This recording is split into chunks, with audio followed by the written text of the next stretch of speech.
ചെറുപുഴ പഞ്ചായത്തിലെ വിവിധ പ്രദേശങ്ങളിൽ വേനൽക്കാലം ശക്തമായതോടെ കുടിവെള്ളക്ഷാമം രൂക്ഷമായി. കിണറുകളും കുളങ്ങളും വറ്റിപ്പോകുകയും പൈപ്പ് ലൈൻ വഴിയുള്ള വിതരണം പര്യാപ്തമാകാതിരിക്കുകയും ചെയ്ത സാഹചര്യത്തിലാണ് പഞ്ചായത്ത് അടിയന്തരമായി ശുദ്ധജല വിതരണം ആരംഭിച്ചത്. പരിയാരത്ത് നിന്നാണ് വെള്ളം ടാങ്കർ ലോറികളിൽ എത്തിക്കുന്നത്.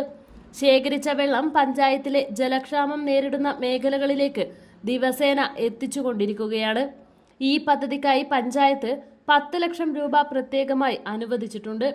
വിതരണത്തിന്റെ ആദ്യഘട്ടത്തിൽ പഞ്ചായത്തിലെ 10-20 വാർഡുകളിലാണ് കുടിവെള്ളം എത്തിച്ചത്. എന്നാൽ പഞ്ചായത്തിലെ ആകെ 20 വാർഡുകളിൽ പകുതിയായ 10 വാർഡുകളിലും കടുത്ത ജലക്ഷാമം അനുഭവിക്കപ്പെടുന്നുണ്ടെന്നാണ് അധികൃതർ വ്യക്തമാക്കുന്നത്.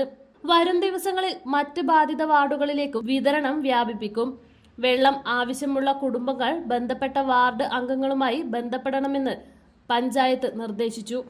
വേനൽക്കാലം അവസാനിക്കുന്നതുവരെ ഒരു പ്രദേശവും കുടിവെള്ളമില്ലാതെ ബുദ്ധിമുട്ടേണ്ട സാഹചര്യം ഉണ്ടാകില്ലെന്ന് പഞ്ചായത്ത് പ്രസിഡന്റ് ലൈസമ്മ പനേക്കൽ വ്യക്തമാക്കി. ആവശ്യത്തിൽ കൂടുതൽ ടാങ്കറുകൾ ഏർപ്പെടുത്തി വിതരണം കാര്യക്ഷമമാക്കുമെന്നും അദ്ദേഹം കൂട്ടിച്ചേർത്തു. ചെറുപുഴ ഗ്രാമപഞ്ചായത്തിന്റെ കുടിവെള്ളക്ഷാമം രൂക്ഷമായിക്കൊണ്ടിരിക്കുന്ന വാർഡുകളിൽ പരിയാരം വാട്ടർ അതോറിറ്റിയിൽ നിന്ന് വെള്ളം കൊണ്ടുവന്ന് ഇന്നലെ മുതൽ കൊടുക്കുവാൻ തുടങ്ങി. എല്ലാവിധ പരിശോധനകളും നടത്തിയതിനു ശേഷമുള്ള വെള്ളമാണ് കൊണ്ടുവരുന്നത്. 5000 ലിറ്ററിൻ്റെ ടാങ്കറിൽ കൊണ്ടുവന്ന് കൊടുക്കുന്നു. ഒരു ദിവസം 2-3 തവണയായിട്ട് വെള്ളം എത്തിച്ചു കൊടുക്കുന്നുണ്ട്.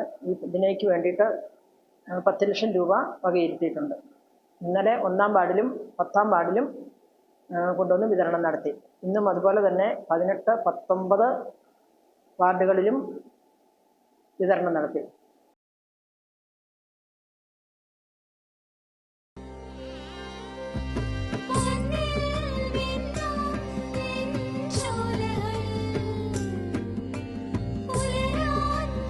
ഇതെനിക്ക് തരുമോ?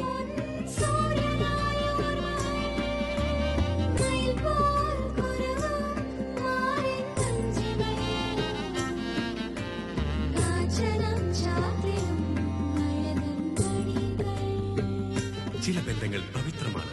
കണ്ണും നിറയും മനസ്സും നിറയും. സ്വന്തം ജോസ്കോ ജ്വല്ലേഴ്സ്.